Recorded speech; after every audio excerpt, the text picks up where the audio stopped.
Happy Friday, everybody. Happy Friday, Bay Hope. It's been a challenging week. We know that.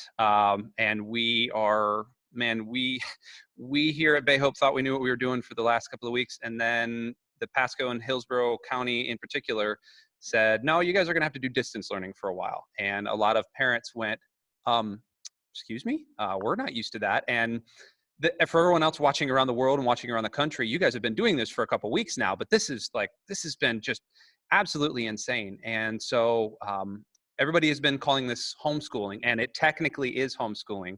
But we kind of wanted to talk about that. We wanted to talk about the challenge of having your kids at home 24/7, teaching them, trying not to tear your hair out. You can see I didn't have any success with that.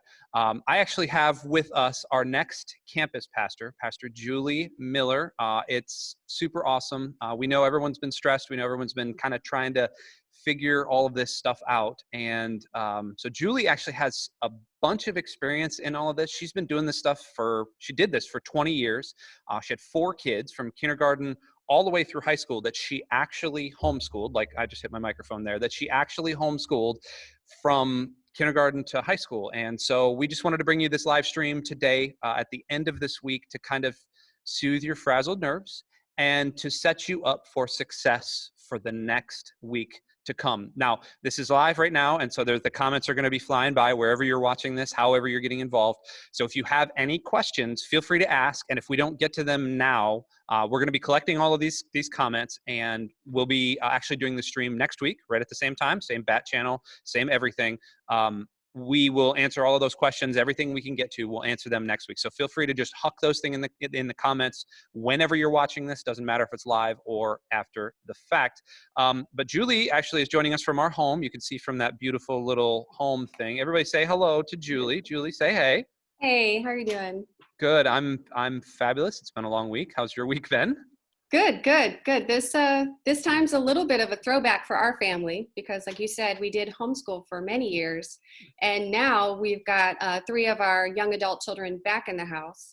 Our younger daughter, who works in California, is now home and working remotely, and our sons who are in college are home and doing college from here, right, like everybody else. And so it's fun for us, and it's a little bit stressful, just like homeschooling, and we're all figuring it out again, but we're enjoying it. Yeah. Oh, I'm sure. And having, mama having all her babies with her. That's what I keep hearing from my wife. It's great to have all her babies with her again. It's great. But the one thing that I have heard is a lot of parents saying, well, I don't know how to be a homeschool mom. And I think when you and I talked about this first, and you had brought this, a little inside baseball here, Pastor Julie had actually brought this up to do this because she has a heart obviously for our community, but also for parents that don't necessarily have any experience with homeschooling. And one of the first things she said was, this isn't technically like normal homeschooling. So can you kind of explain that? Like, how is this different? Right. It's, homeschoolers all over the country are acknowledging that this is actually much harder than when we started homeschooling. When someone starts homeschooling, they have time to think about it and pray about it and prepare, and they make a decision and they choose curriculum and they prepare their children. And this is not like that. And so, I just want to acknowledge that right now on behalf of all homeschoolers. We recognize that what you're doing right now is harder than what we did when we started homeschooling. And it's just different. A lot of people are actually homeschooling while they're working from home, which is just another whole element that a lot of us didn't have to do. So,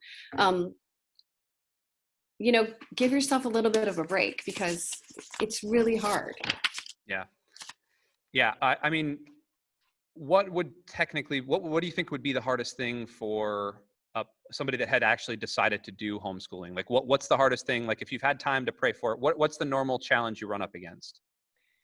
You really have to change your thinking and change your children's thinking because they're used to school time is when they go to school and their teacher is the authority in their education. And now that they're doing school at home, everybody has to change it a little bit. And they have to be able to view mom and dad or grandparents, whoever it is, as their teacher. And so that's a little bit of a shift, and delineating sometimes, okay, kind of home time is going to stop right now. And now we're going to enter into school time, and making that shift can be a challenge too. Hmm. So let's say, so for my wife, for example, Hmm. we've talked about homeschooling before, Hmm. but we've never really done it, mainly because our schedules have been so wacky and all that other stuff. So this is her first time, but this is a lot of people's sort of first time. So outside of that, what else would you tell first time parents outside of, hey, just make sure you establish those boundaries? The first thing that I would say is just acknowledge that this is hard. Acknowledge what it is, name it with yourself and with your kids. Mm, Kids can read a situation. Even the really little ones right now can feel that things are off, that they're not right. They can feel that mom and dad are stressed. And so it really is helpful to just sit down and say, hey guys, this is weird. It's not what we planned on. It's not what we thought was going to happen this year. And it's kind of scary and stressful. And so, in an age appropriate way, just be honest with your kids, because when we say, this is hard, they realize, okay, what I'm feeling is real. It's not imagined. This is really a hard thing. And then from there, as parents, we get to decide kind of the attitude our family is going to take towards this thing. We get to lead the way. So when we approach it stressed, when we start out the day angry, because this is what we have to do, or scared or stressed, the kids are going to jump into that right away. mm, But if you can, take a minute and pause and pray before you start your day, and again, acknowledge with the kids, hey, not what we planned on, but let's have a great attitude today. That makes a big difference. And then, the next thing that, man, I've been talking with staff about this, is just come at this with an attitude of grace mm, for yourself. This is new, it's different. So give yourself a break. Have grace toward the teachers and administrators, because we know they are working so hard to figure this out and to help families through this. And grace with the kids, because this is a whole new thing for them, no matter what age. Little ones have no idea what's going on, right? They're just confused. Older ones are mourning things like school dances, like their spring sports, like graduation. And so everybody's coming at this with a whole lot of emotions. And so if we can pause and just say, let's just cut each other some slack and come at this with just a posture of grace, mm. it'll make a big difference, I think. I have to confess live on this stream that a couple of nights ago we had a sharing of feelings at the dinner table, which was great. I asked everybody, hey, name the feeling. And my wife had asked everybody, hey, name the feeling that you're feeling. And my 13-year-old daughter, who's in 8th grade, said, well, I'm not going to get to do school dances. And I was a little frustrated. And I said, I hate it when 8th graders say that, because they have 4 more years. And then afterwards, my wife kind of pulled me aside and said, you probably shouldn't say it like that. You need to. And so I didn't extend Grace. So Grace, and her name is Grace. Grace, I'm sorry. I love you. So let's take it from kind of the emotional side, and let's talk about the practical side. So what does a typical home setting for something like this look like? Like what's the setup that you guys use, and what's a setup that may work for somebody else? Right. Well, the first thing that I would say is try not to even look for the perfect setting. There is no one right way to do this. Just like parenting, there's no one right way to parent your children, and there's no one right way to do school at home. It's going to be a combination of the parents and their personalities and their needs, and the children and their personalities and learning styles and their ages, and the curriculum that you've been given. So those things together are going to work together. And from there, you're going to figure out what your house looks like. But I just really encourage people not to look at their neighbor and say, my house has to look like their house, because that's not your family. Hmm. This is your family. And you guys are going to figure out your own way to do it. And, there are a lot of different elements that can be different from home to home, and timing is one. With little kids, it might be best, to continue to get them up early and to keep that pattern. For older kids, it might work better to let them start later. Hmm. Some families as a whole work better earlier in the morning or later in the day. So you don't have to be tied to a specific time right now. Another thing is structure. Some parents and children need a load of structure. They just need it very, very laid out. But some of the older kids, especially, I think we'll find that they thrive if we give them a little bit more freedom to do work in their own way at their own time.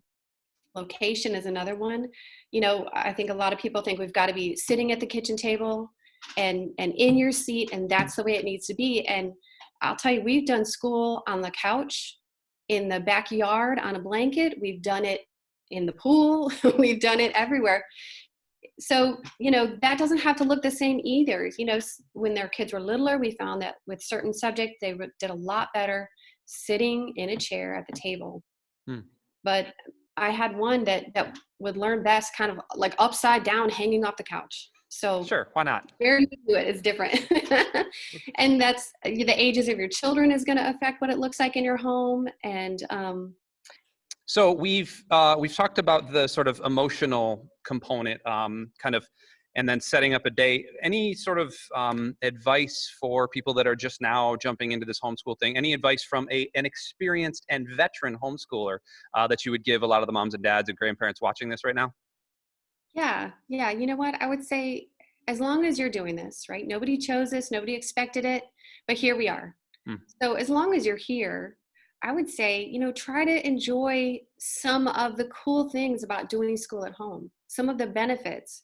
And just some of those are, first of all, God, right? A lot of people wish that God was in their children's education. And now you have this opportunity where you can start every day with a devotion. You can talk about God while you're doing science and history. And so let's take advantage of that and give this time to just pour into our children and talk to them about Jesus. And, the next thing is pace. You can slow down for kids who need more time. You can speed up for kids who are excelling. You can really take advantage of this time in a way that, in a classroom, a teacher has 30 kids, well, I say 30, a large group of kids that they're moving through a curriculum. And so they have limitations. There are some things that they just can't do as much as they may want to. And so now you're home, you have this opportunity to really go at your child's pace. And I would say, man, dive into that one, because you can really catch some kids up on things, and you might just unveil some passions and real strengths that your kids have. And, time. Doing school at home does not have to take all day. In a classroom, it takes time to move these kids through all the teachers have to move them through in a daytime, but at home, it does not have to take that long. So if you've got an engaged student, you can really get through the day in a quick way, and that can really be a great incentive for your kids to work hard. Physical activity is another one. In a classroom, it's really hard to give kids the physical activity that they need. But at home, you can do things like, okay, we're going to pause and take a 20-minute swim break. We're going to pause and let the kids do a quick workout. And especially for younger kids, man, that you can just see them boiling with energy, give them a break and let them run around for a few minutes, and they'll come back so much better. Flexibility, you can be more flexible in how you do things and when you do things. And the last thing I would say is have fun. You can bring fun into this in a whole new way. If your kids have a project, they can use the kitchen, they can make things. You can incorporate art projects that you've been wanting to do, or just you can let your kids lead the way in that and let them make decisions that really would be impossible in a traditional school setting. I like that. I guess this is a question from me to you, but I think a lot of other people. Do you think there is an inherent weakness or a strength to homeschooling your kids? You know what? What I used to tell my kids is, it's not that it's better. It's not that it's not as good. It's just something different. And it's a different way of doing things. There are some things that are strengths of public school system. There are some things that are strengths of schooling at home. They're just entirely different things. So I don't want to say that this is better than doing a traditional school. It's just different. But some of the real strengths that our family saw was family time, It was, a lot of people don't get this amount of time together as a family. They get very little, a little bit of time in the morning and a little bit at night. And so if we can change our perspective and see that this is actually a beautiful gift for our families and embrace it that way, I think it'll make a big difference. Incorporating God is a huge thing about homeschooling. You Yeah. can talk to your kids about God all day long. And you can just connect. Like we even, sometimes my husband would come in and he would teach the subjects that were his strength, and I would teach things that were my strength. And it gives kids a kind of a different view of their parents. They see sometimes that their parents are a little bit smarter than they thought they were. How about that? I know, go figure. Yeah. As we get ready to wrap up for today, for this week, any last thoughts before we kind of kick everybody off into the weekend? Yeah, I would just say, you can do this.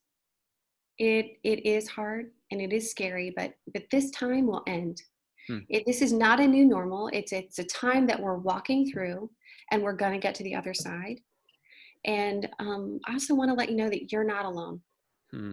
It may feel like it, and trust me, I know I'm speaking very positive, but I've had the days where I just wanted to send my kids to school so bad, or days where I had to give myself a timeout for the sake of the whole family, for sure. And any honest homeschooler would say that it's not all flowers and sunshine. It is tough, for sure, but you can do it. You're not alone. Talk to your friends, talk to people who have schooled, talk to teachers. And you know what? Bay Hope Church is here for you. And if you need help, please feel free to reach out. But number one, if you're in a real crisis situation, please make sure that you get help, because we recognize that some families really are in a crisis situation right now, and they really kind of can't do this alone. And so we would love at Bay Hope to help you connect with someone who can help you get through this. And we also actually are going to include a resource that's really, really great at to help teach, especially younger children, what this is about and how to get through it. And so we'll attach that in the comments here. But also I want to let you know that God is with you. God is with you. And, when praying about this, there it is. God brought me to Isaiah 41:10. So do not fear, for I am with you.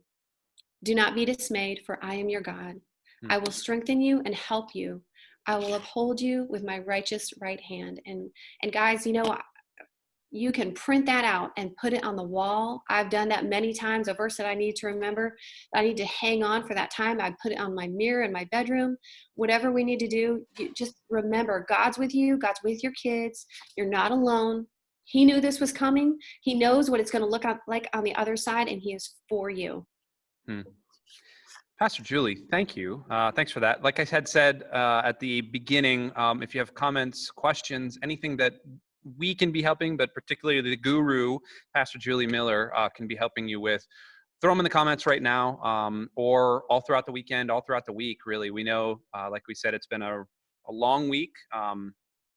We're looking at an even longer couple of weeks, it seems like. If this is only April 3rd, we're looking at least another 30 days of this here in Florida. And from where I'm from in Georgia, they just canceled school forever up until August. So yeah, so they're done with school. So they're still having to do distance learning. Anyway, if you're in that boat, we understand. We love you. We want to help you. All our resources, everything will be provided for you in the comments of this video, in the description of this video, everything. Send us your questions. We'll be joining you live next week, same time, same everything. Before we go, I do want to pray for us. I want to pray for our time together, but I also want to pray for our families. I want to pray for this weekend in particular. So wherever you're at, let's just pray with us. God, thank you for allowing us to be parents and grandparents. Thank you for allowing us to have children, that we can guide them, that we can teach them, that we can further really incorporate your love and your grace and your mercy and your truth into their schooling lives, God. Like Pastor Julie said, this is a perfect time to show our kids the love of Christ, to show grace when grace is not really deserved, to show love and unmerited favor when we are just exhausted and scared and nervous and anxious. God, help our hearts to be stilled, and that passage from Isaiah is holding true to us, that we are not not fearing, that we know that you are with us, that we are not dismayed. God, help us to be lifting up our children, to place them in the appropriate position. God, we are their caretakers and we are their parents, and we love them and we want to support them. God, thank you for Pastor Julie. Thank you for everything she is doing and has done with her family, but thank you for everything she's doing in this church. And God, we're looking forward to next week when we gather for some more tips and tricks and for an even better handle on what's going on around us. It's in Christ's name we pray. Amen. Pastor Julie, thank you. Hey, thanks. Bye. Love you guys. Love you guys. Talk to you soon.